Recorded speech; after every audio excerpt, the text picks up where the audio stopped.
इस कहानी को सुनने वाले सभी श्रोताओं को मेरा नमस्कार। आप सभी का स्वागत है गबन श्रृंखला के एक और नए वीडियो में। जिस किसी ने भी इस कहानी के पिछले भागों को अब तक नहीं देखा, वह डिस्क्रिप्शन में जाकर पहले उन भागों को देखें, उसके बाद इस कहानी को आगे सुनें। पिछले भाग में हमने देखा कि रमानाथ मुखबिर बनने को तैयार हो जाता है।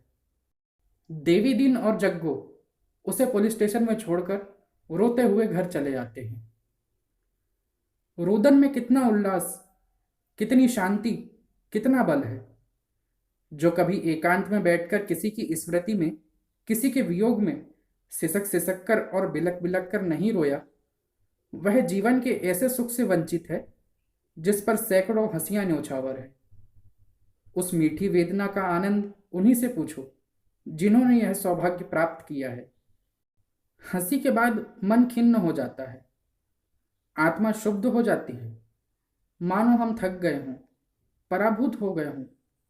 रुदन के पश्चात एक नवीन स्फूर्ति, एक नवीन जीवन, एक नवीन उत्साह का अनुभव होता है।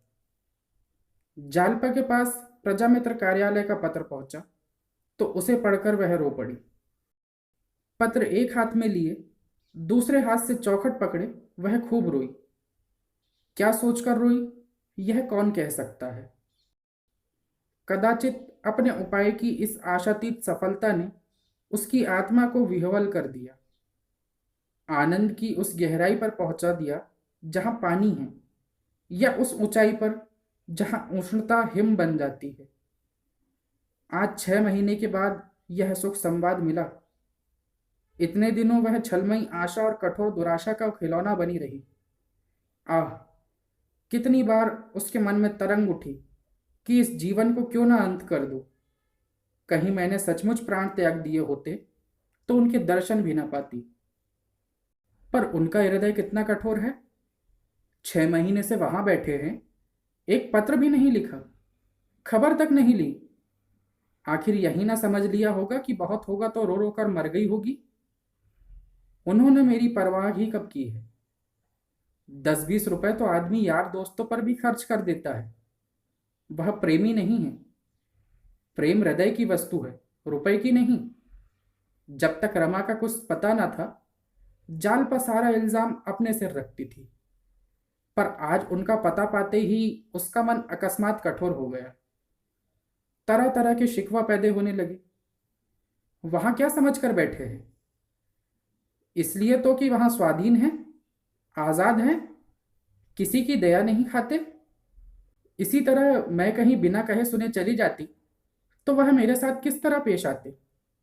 शायद तलवार लेकर गर्दन पर सवार हो जाते, या जिंदगी भर मुंह ना देखते। वहीं खड़े खड़े जालपा ने मन ही मन शिकायतों का दफ्तर खोल दिया। सहसा रमेश बाबू ने द्वार पर पुकारा, गोपी, गोपी जरा इधर आना। मुंशी जी ने अपने कमरे में पड़े पड़े कराह कर कहा, कौन है भाई, कमरे में आ जाओ। अरे, आप है रमेश बाबू? बाबूजी, मैं तो मरकर जिया हूं। बस यही समझिए कि नई जिंदगी हुई। कोई आशा ना थी, कोई आगे ना कोई पीछे। दोनों बच्चे आवारा हैं। मैं मरूं या जीऊं, उनसे मतलब नहीं। उनकी मां को मेरी सूरत देखते ही डर लगता है। बस बेचारी बहू ने मेरी जान बचाई। वह ना होती तो अब तक चल बसा होता। रमेश बाबू ने कृत्रिम संवेदना दिखाते हुए कहा, आप इतने बीमार हो गए और मुझे खबर तक ना हुई। मेरे यहां रहते आपको इतना कष्ट हुआ। बहू ने भी मुझे एक पुर्जा ना लिखा, छुट्टी लेनी पड़ी होगी। मुंशी ने कहा, छुट्टी के लिए दरखास्त तो भेजी थी, मगर साहब मैंने डॉक्टरी सर्टिफिकेट नहीं भेजा। 16 रुपए किसके घर से लाता। एक दिन सिविल सर्जन के पास गया, मगर उन्होंने चिट्ठी लिखने से इनकार किया। आप तो जानते हैं वह बिना फीस लिए बात नहीं करते। मैं चला आया और दरख्वास्त भेज दी। मालूम नहीं मंजूर हुई या नहीं। यह तो डॉक्टरों का हाल है। देख रहे हैं कि आदमी मर रहा है, पर बिना भेंट लिए कदम ना उठाएंगे। रमेश बाबू ने चिंतित होकर कहा, यह तो आपने बुरी खबर सुनाई, मगर आपकी छुट्टी नामंजूर हुई तो क्या होगा? मुंशी जी ने माथा ठोक कर कहा, होगा क्या, घर बैठे रहूंगा। साहब पूछेंगे तो साफ कह दूंगा, मैं सर्जन के पास गया था, उसने छुट्टी नहीं दी। आखिर इन्हें क्यों सरकार ने नौकर रखा है? महज कुर्सी की शोभा बढ़ाने के लिए। मुझे डिसमिस हो जाना मंजूर है, मगर सर्टिफिकेट न दूंगा। बच्चे गायब है, आपके लिए पान तक लाने वाला कोई नहीं है, क्या करूं? रमेश ने मुस्कुराकर कहा, मेरे लिए आप तरद्दुद न करें।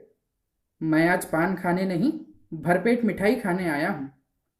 जालपा को पुकार कर कहा, बहू जी, तुम्हारे लिए खुशखबरी है, मिठाई मंगवा लो। जालपा ने पान की तश्तरी उनके सामने रखकर कहा, पहले वह खबर सुनाइए। शायद आप जिस खबर को नई समझ रहे हों वह पुरानी हो गई हो। रमेश ने कहा, रमानाथ का पता चल गया, कलकत्ता में है। जालपा बोली, मुझे पहले ही मालूम हो चुका है। मुंशी जी झपट कर उठ बैठे। उनका ज्वर मानो भागकर उत्सुकता की आड़ में जा छिपा। रमेश का हाथ पकड़कर बोले, मालूम हो गया कलकत्ता में है? कोई खत आया था? रमेश ने कहा, खत नहीं आया था, एक पुलिस इंक्वायरी थी। मैंने कह दिया उन पर किसी तरह का इल्जाम नहीं है। तुम्हें कैसे मालूम हुआ बहू जी? जालपा ने अपनी स्कीम बयान की, प्रजामित्र कार्यालय का पत्र भी दिखाया। पत्र के साथ रुपयों की एक नगद रसीद थी, जिस पर रमा का हस्ताक्षर था। रमेश ने देखकर कहा, दस्तखत तो रमा बाबू का है, बिल्कुल साफ, धोखा हो ही नहीं सकता। मान गया बहू जी तुम्हें, वाह, क्या हिकमत निकाली है। हम सबके कान काट लिए, किसी को ना सूझी। अब जो सोचते हैं तो मालूम होता है कितनी आसान बात थी। किसी को जाना चाहिए जो बच्चा को पकड़कर घसीट लाए। यह बातचीत हो रही थी कि रतन आ पहुंची। जालपा उसे देखते ही वहां से निकली और उसके गले से लिपटकर बोली, बहन, कलकत्ता से पत्र आया है, वही हैं। रतन बोली, मेरे सिर की कसम? जालपा बोली, हाँ सच कहती हूं, खत देखो ना। रतन ने कहा, तो तुम आज ही चली जाओ। जालपा बोली, यही तो मैं भी सोच रही हूं, तुम चलोगी?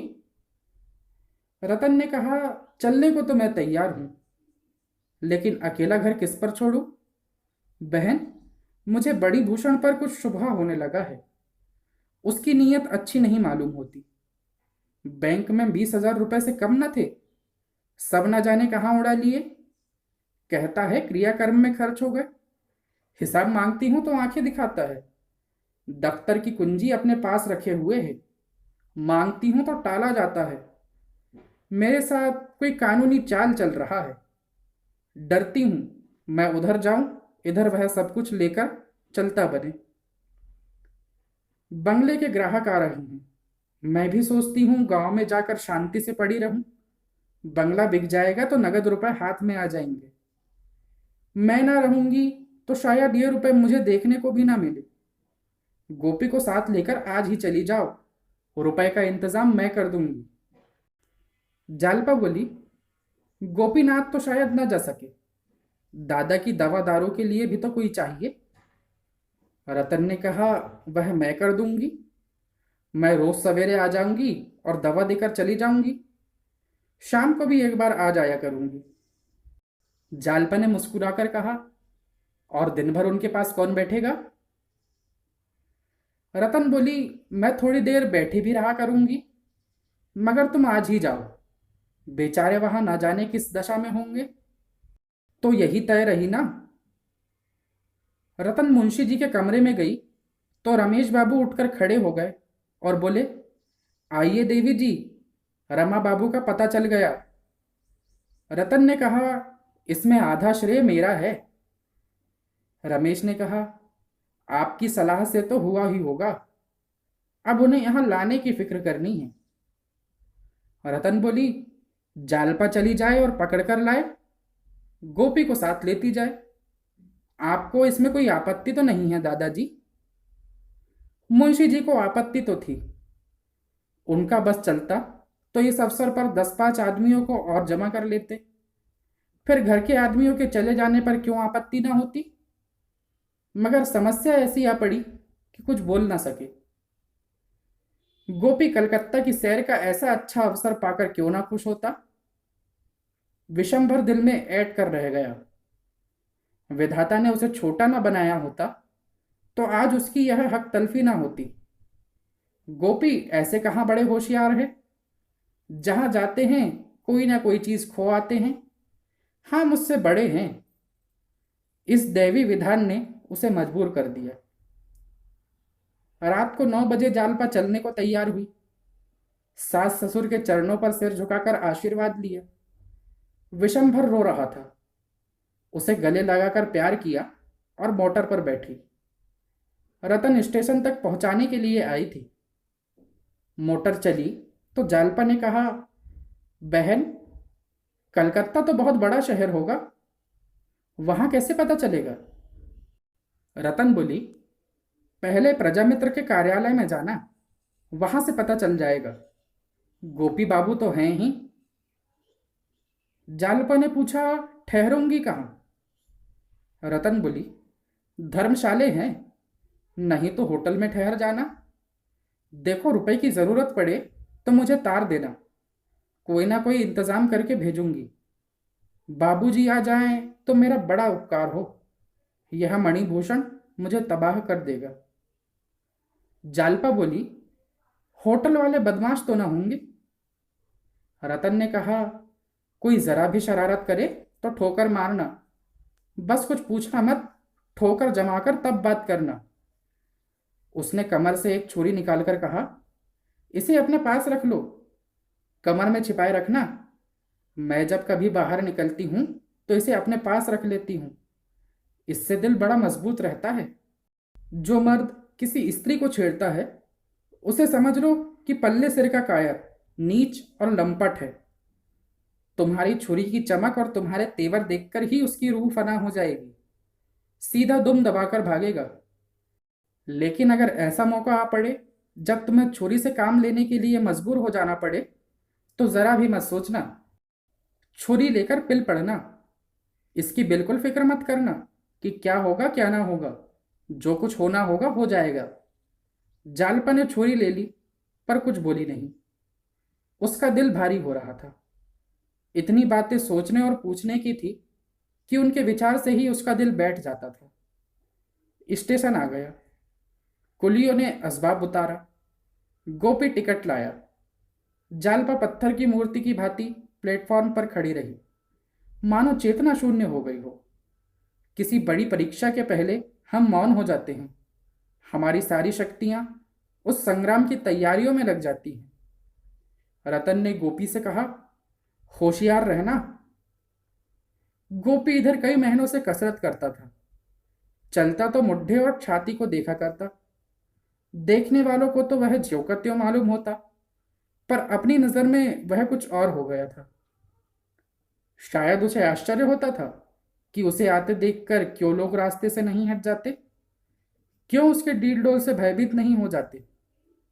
अकड़कर बोला, किसी ने जरा भी ची चपड़ की तो हड्डी तोड़ दूंगा। रतन मुस्कुराकर बोली, यह तो मुझे मालूम है, सो मत जाना।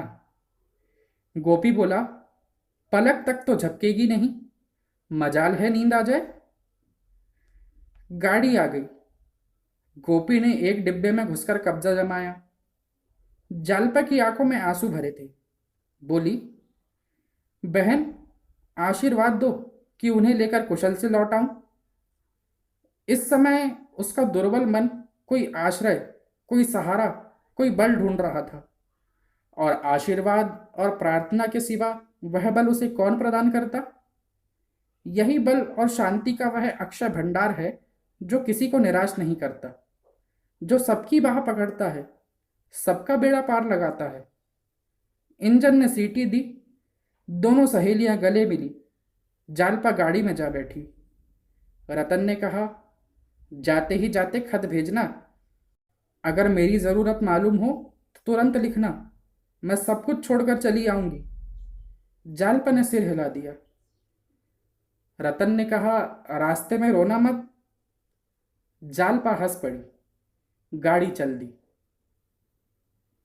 आज की कहानी को यहीं विराम देते हैं। अगले भाग में देखेंगे कि जब वह कलकत्ता पहुंचती है तब वहां क्या होता है।